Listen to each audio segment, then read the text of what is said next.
Bonjour à toutes et à tous, bienvenue sur la chaîne YouTube de Top Chrono. Aujourd'hui on va découvrir 3 équipes qu'il faudra suivre en top 14 sur la deuxième partie de saison 2020-2021. Alors bien sûr on aurait pu choisir les 3 équipes qui se détachent au classement, c'est-à-dire La Rochelle, Toulouse et le Racing, mais on a choisi des équipes un peu plus originales on va dire, sur lesquelles il est tout aussi intéressant de parier.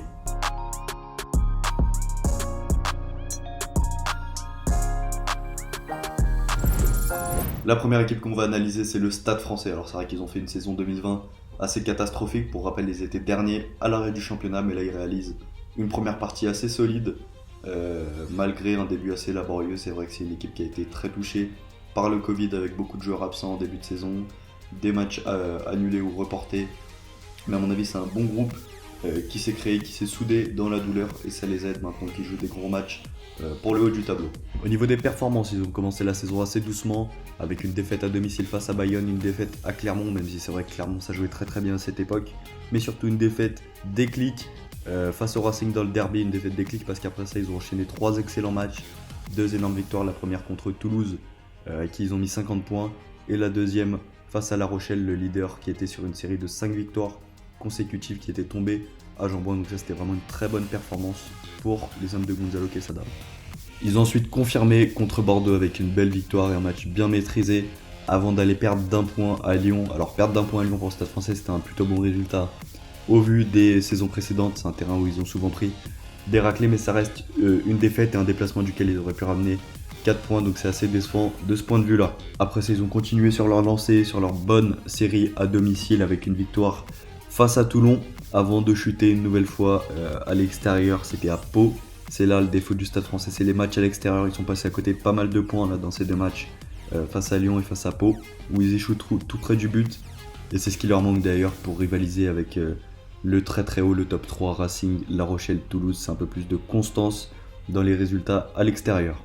Dans l'ensemble, c'est une équipe qui est très efficace en attaque, qui marque beaucoup de points, à l'image de leur dernier match où ils ont lancé 2021 de la meilleure des manières en mettant 50 points à Brive. C'est d'ailleurs la 3e meilleure attaque du championnat, le Stade Français, avec déjà 343 points inscrits, soit une moyenne de 28 points par match. Pour marquer autant de points, il vous faut des joueurs en forme. C'est là qu'on retrouve Sékou Makalou qui fait un excellent début de saison. Il a fait un très gros match contre La Rochelle, ce qui lui a permis d'ailleurs de retrouver l'équipe de France. Il y a aussi Joris Second qui est très bon dans l'animation du jeu parisien et qui est terriblement efficace au pied, notamment à longue distance. C'est d'ailleurs le meilleur buteur du top 14 actuellement. On retrouve aussi des ailiers en forme à l'image de Naïvalou, de Veillanou ou encore de Lester Etienne. Et c'est aussi solide à l'arrière avec Kylian Hamdaoui, sans parler des gros ferrailleurs de devant comme Antoine Burban qui gratte beaucoup de ballons, ou encore Allo Emile, le capitaine de cette équipe du Stade Français. Pour conclure, on peut dire que c'est une équipe qui monte en puissance et qui pourrait bien se qualifier dans le top 6, une première depuis 2015 et leur titre face à Clermont.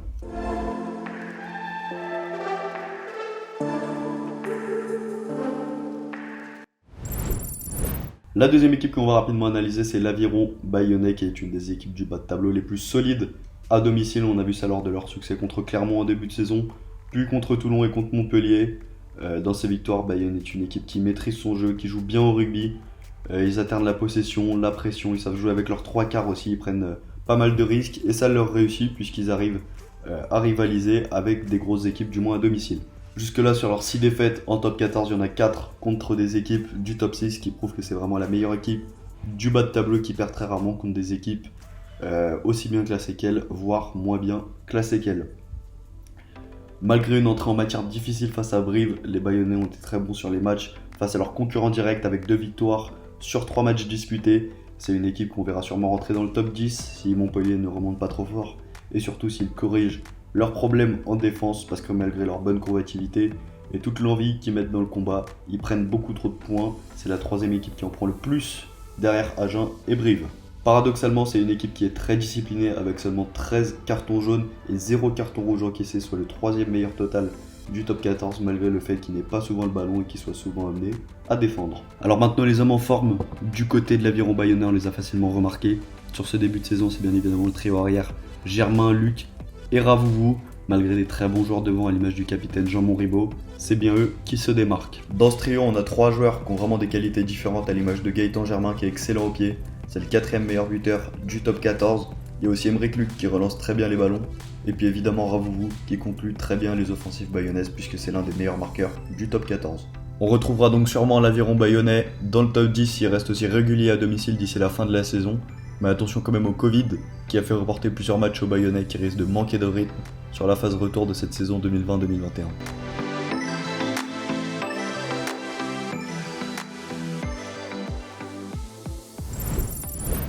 Pour la dernière partie de cette vidéo, on va pas parler d'une équipe en particulier mais d'une course qui pourrait être très intéressante cette saison, c'est la course au top 6, cette place visée par plusieurs grosses équipes comme Toulon, comme Bordeaux, le Stade Français ou encore Clermont. Les favoris restent Clermont et Bordeaux, même si Toulon semble bien parti, il y a quelques points d'avance, mais il faudra faire attention à la régularité pour l'ASM et l'UBB. Si Bordeaux retrouve sa forme de la saison dernière, ils se qualifieront automatiquement dans le top 6 en laissant Clermont dans le doute, mais s'il reste aussi irrégulier, la qualification pourrait être compromise. D'ailleurs, on va en parler de cette équipe de Clermont qui a visiblement des gros problèmes de gestion de match. On les a très souvent vus commencer fort, mener à la pause avant de perdre tous leurs moyens en seconde mi-temps en Coupe d'Europe comme en championnat. Alors on sait pas trop à quoi c'est dû, c'est peut-être Camille Lopez qui arrive pas à gérer ses avants, qui arrive pas à gérer le jeu pour temporiser dans les moments importants. C'est peut-être aussi un mauvais coaching de Franck Azema, le manager de Clermont, qui est visé par les supporters clermontois. Mais ce qu'on sait, c'est que ça va plus à Clermont, même s'ils sont toujours dans la course au top 6. Dans cette course, il y a aussi le RCT, mais qui selon nous n'impressionne plus autant que les dernières saisons, avec un groupe un peu sans âme, qui gagne quelques matchs grâce à ses superstars, mais qui pourrait bien décrocher en deuxième partie de saison. Et puis il y a aussi évidemment le Stade Français, dont on a déjà parlé dans cette vidéo, qu'on voit bien se qualifier dans le top 6.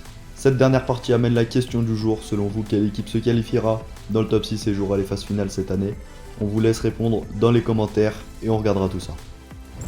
Pour ceux qui ne le savent pas, Top Prono c'est avant tout une équipe de pronostiqueurs. On analyse les matchs pour trouver le résultat et on gagne de l'argent tous les jours avec les paris sportifs. Donc si vous voulez nous rejoindre, ça se passe sur notre site internet topprono.fr. Dans l'onglet Nos offres, vous choisissez le pack que vous voulez et vous venez encaisser avec nous.